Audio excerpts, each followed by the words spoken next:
बोलो उमापति महादेव की जय, रमापति रामचंद्र महाराज की जय। बोलो उमापति महादेव की जय। बोलो गणपति महाराज की जय। हरतालिका व्रत की कथा। शंकर जी ने पार्वती को कहा कि एक बार तुमने हिमालय पर्वत पर जाकर गंगा किनारे मुझको पति रूप में पाने के लिए कठिन तपस्या प्रारंभ की थी। उसी घोर तपस्या के समय नारद जी हिमालय के पास गए तथा कहा कि विष्णु भगवान आपकी कन्या के साथ विवाह करना चाहते हैं। नारद की बनावटी बातें को सुनकर तुम्हारे पिताजी ने स्वीकार कर लिया।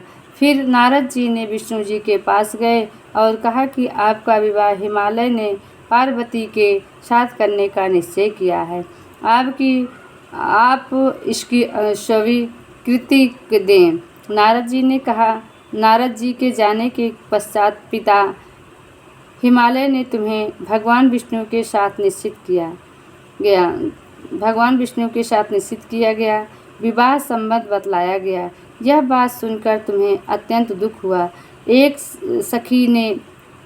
सखी के द्वारा दुख का कारण पूछे जाने पर तुमने कहा कि मैं इधर भगवान शंकर के साथ विवाह करने के लिए कठिन तपस्या आराम कर रही हूँ, इधर हमारे पिताजी विष्णु जी के साथ संबंध करना चाहते हैं।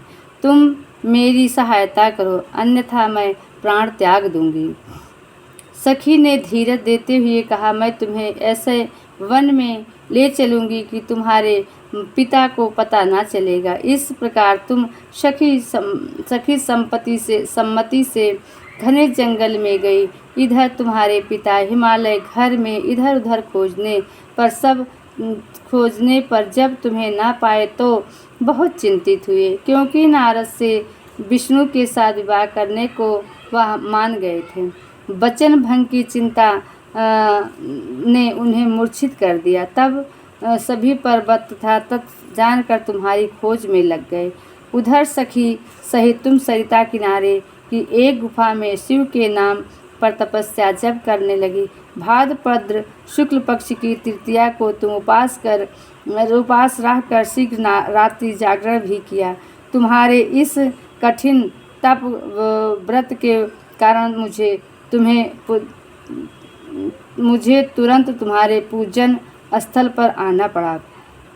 तुम्हारी मांग तथा इच्छा के अनुसार तुमको मुझे अर्धांगिनी रूप में स्वीकार करना पड़ा। तत्पश्चात मैं तुरंत कैलाश पर्वत पर चला गया।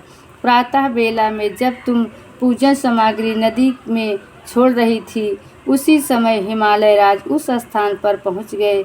वह तुम दोनों को देखकर पूछने लगे, बेटी तुम यहाँ कैसे आ गई? तब तुमने विवाह वाली बात सुना दी। वह तुम्हें घर बुला ले गए। तब शास्त्र विधि से